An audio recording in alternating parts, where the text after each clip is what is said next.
Good afternoon, Scott Redler, T3 Live. Welcome to today's recap. It is Thursday. It's been a long week ahead of a big jobs number on Friday and then a long weekend. So the question is how to position and how does the market look?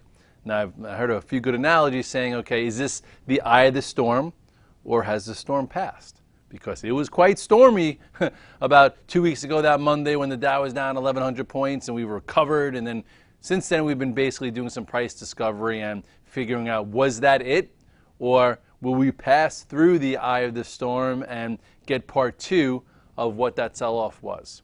You know, this, again, depending on your strategy, you could maneuver a lot of different ways. If you are long-term, 401k, 529, the whole 9 yards, you know, you're my age or, you know, somewhere within 5 to 10 years of my age, which you can guess what that is, stay the course. You know, this will help your average cost. If you trade for alpha and you trade for P&L and you trade for a living, it's kind of hard to tell. You know, first I'm going to go through the weekly chart and then I'll go through a lot of the daily charts as of today, which by the end I'll tell you, you know, nachos and chicken, you know, wings to face.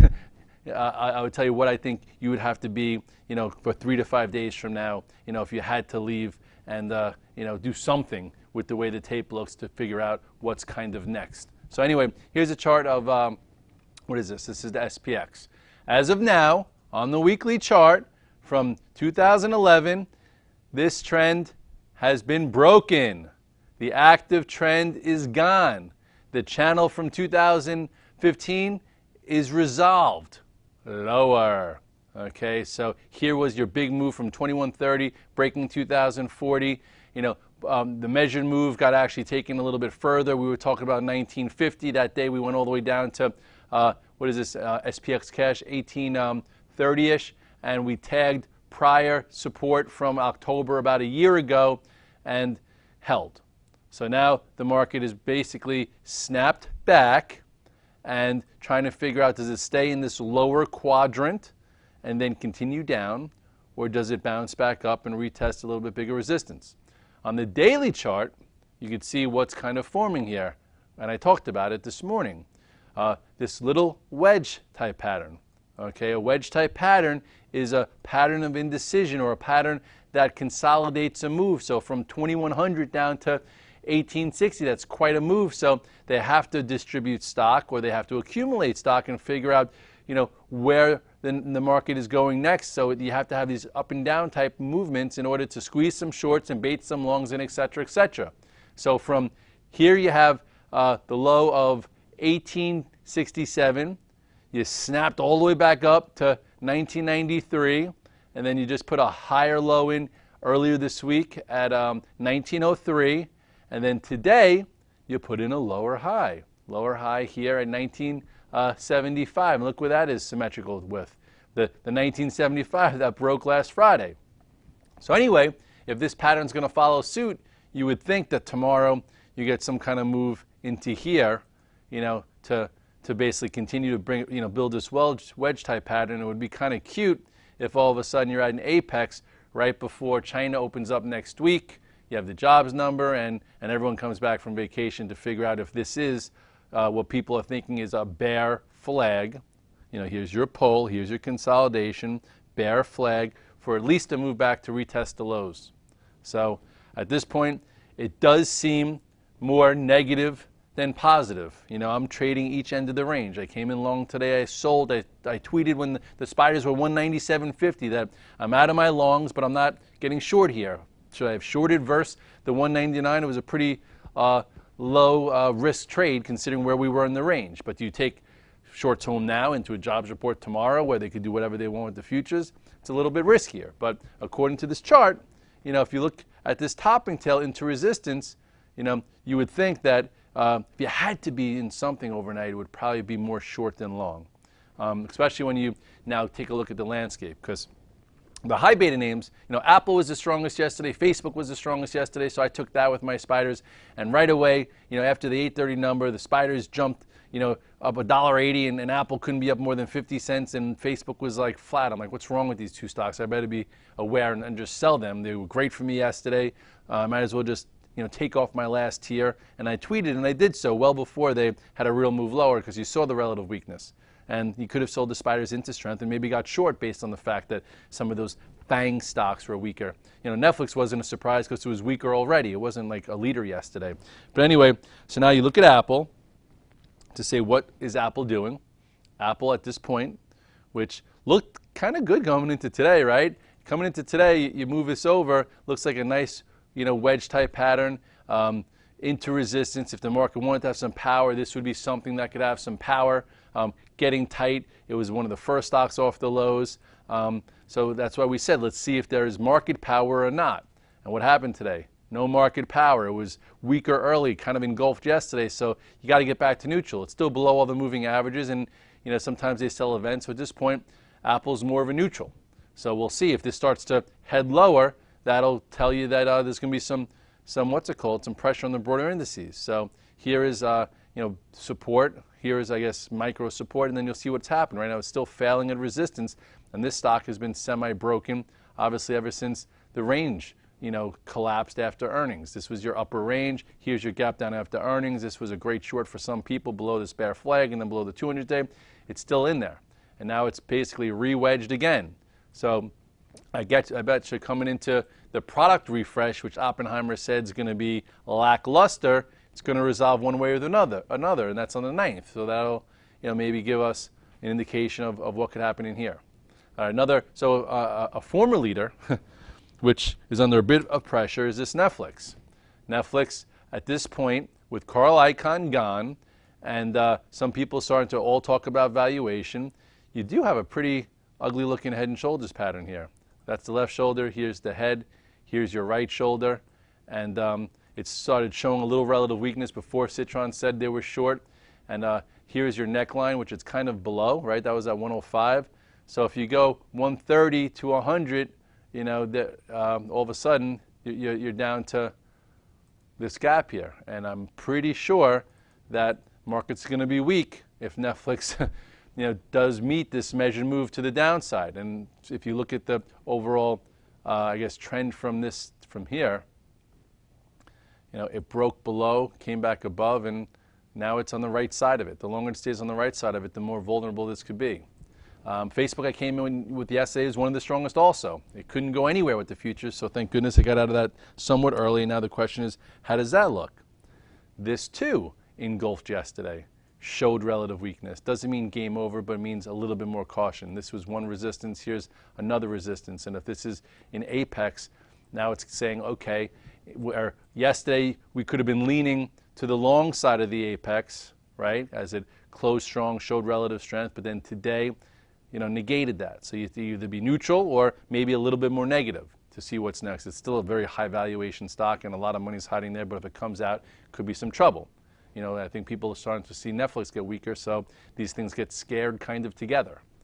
Okay, let's see how Google looks. Google, not so great. This too looked somewhat decent, somewhat. Okay, you had your reversal lows on Monday or whatever that was, came back into resistance. We talked about that on that morning call, said sell this rally, get short if you're good. 4 down days, 1 day turned up, and then boom, kind of engulfed it. Not fully, not saying game over, but if you were looking to see which way this lower wedge resolves, because we have so many of them, this is saying, okay, maybe to the short side. Obviously, it's hard to be short because of the jobs report, but maybe that'll be a catalyst for the whole market to start resolving these things lower. I really don't know what the market wants to hear tomorrow.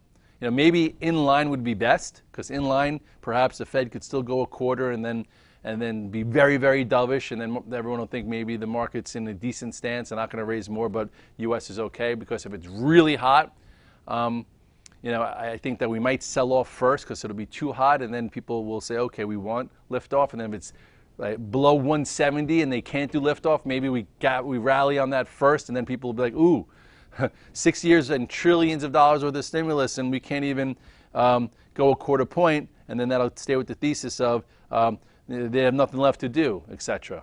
So again, for the bullish argument, I don't see that much of one, except for that the U.S. is the best, and how long could you be the best? For a while, technically, there was a lot of arguments for it. When you're above the 8 and 21 day, you know what? Doesn't matter what the fundamentals are until it does, because until the thesis or the market confirms that we are overvalued, you stick with it, because anyone who thought that 2 years ago, they probably got put out of business shorting too early because they had an opinion and the market wasn't acting like it cared yet. You have to execute when the market cares. So anyway, back to Google, you see this wedge here. We'll see what happens, which way it goes. And as of today, it looks a little bit more weaker. Let's see what Amazon did today. Yeah, Amazon kind of similar too. It came in here, you have an apex. A lot of these stocks now have these little triangles where at some point the range can't get much tighter and it's going to figure out which way it goes. So when it goes on that direction, if it's to the downside, you jump on it. If it's to the upside, it's going to be very difficult, then you go that way. But for right now, there's really no reason to be in it. Then today, it did seem like money was plowing into the energy stocks, which they were up this morning and they've had some commitment off those lows. But then when the market wanted to roll over, people are very fickle in that area because they've seen these bounces before, and it's somewhat easy for them to sell them down. You look here at the XLE, and from something that looked like it was ready to test the highs here, it turned into a bit of a red dog reversal topping tail. So now you have this little flag pattern here off the lows that got rejected at resistance. So we've seen this before, right, where it comes in, and what happened on this flag? Boom. You've seen this here too. What happened on this flag?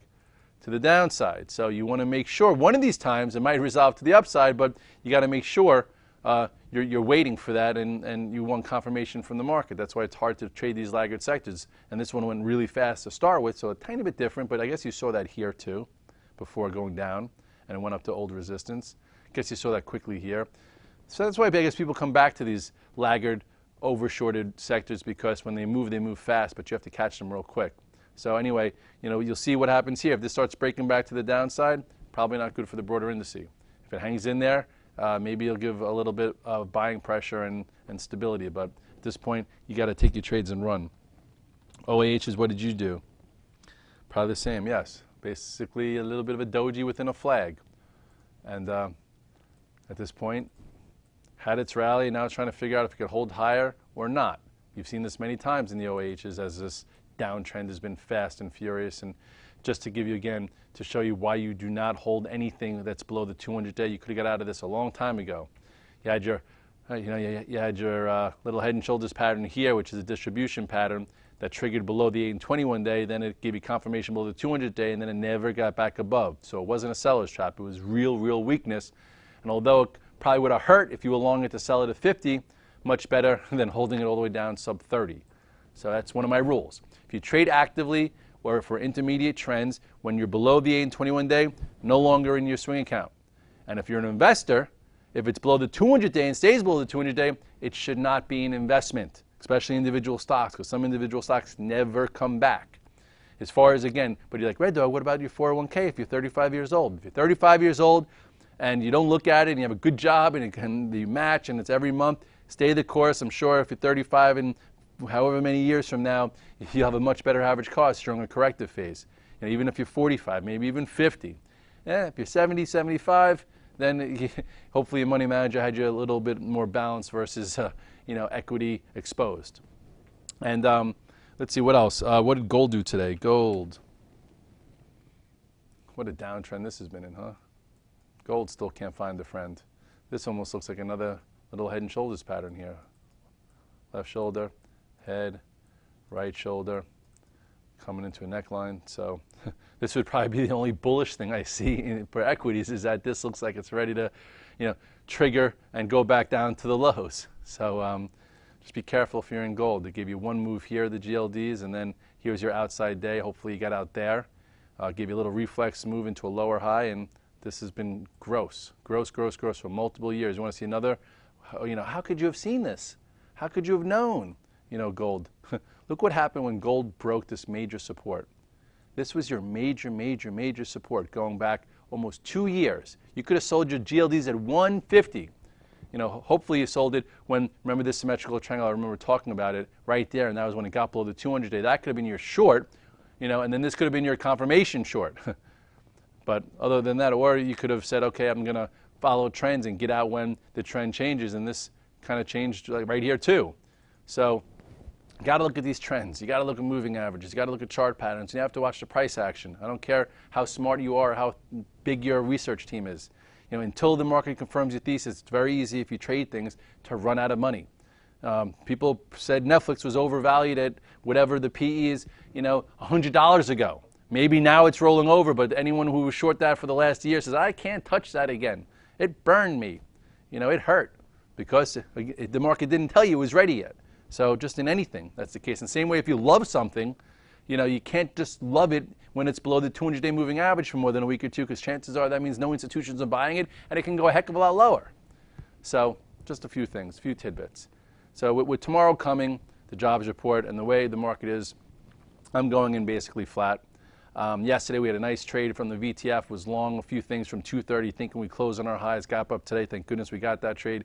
Now, if there was no jobs report tomorrow, I probably would be short overnight, and I don't love to be short just for the mere fact that I would be trying to do some kind of Q trade, you know, where you have this wedge pattern here, where you have your highs. You now just did a little red dog reversal right there.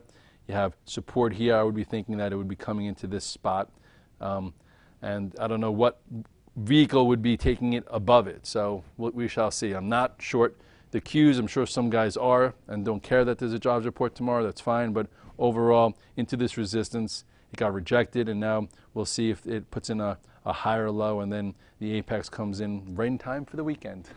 And then we'll have to figure out what you want to do into the long weekend. And with all that said, I hope you've been having a good few weeks. I think a lot of traders did really well when the range broke in August, and then you had a lot of good volatility, on that big move lower. And now it's starting to get a little bit more tactical. You have to pick your spots a little bit better. The movement intraday now is very choppy, and they give you moves, but at all different times. Like yesterday, the last 10 minutes of the day, they finally get you follow through. I was on my way to see Alex to do the Bloomberg segment, and I was checking my phone at 3:15. I'm like, oh, I hope 193.50 doesn't break. I hope 193.50 doesn't break, because I had stops in a little bit below then, and then I saw it at 194, and I'm like, okay. They couldn't get it down during the 2 to 3 o'clock time period with all the redemptions and all the margin clerks doing their calls. Probably going to close well, and then did the segment, turned around. We were 195 and change. I was like, nice. Sold some, after hours, and then I held some and sold some before the morning call this morning, and then obviously, you saw Apple and Facebook were weak, and just got out of those. I could have been in a few other things, but with all the things on my plate, I try and limit to 3 to 5 things either which way, or if we're not in a compelling spot, I try and do nothing. So this way I could go about and keep rotating my hats, because I have a few of them. It's not just sitting in front of my screen all day long, but even though that's how I make a living and make the majority of my cash flow. Anyway, big Labor Day weekend coming up, so hopefully you're either going away, you have some plans with your friends and your family. Maybe you had your fantasy football draft. I had mine with my son last night. I actually posted a video if you wanted to look at it, of his shot. He's 7 years old and he has a decent shot. And enjoy your family and just keep making progress and stay out of the way, and cash is a position if you're not sure what to do. And I'm repeating myself over and over again because it's been that long of a week. Actually, it hasn't been that long, but it is what it is. Have a great night. I will be trading from short hills tomorrow. I will be typing on the VTF. You'll see what positions I put on, if I put on any, from the long or short side. And if I do have enough time and enough thumbs, I'll try and tweet them as well. Have a good one.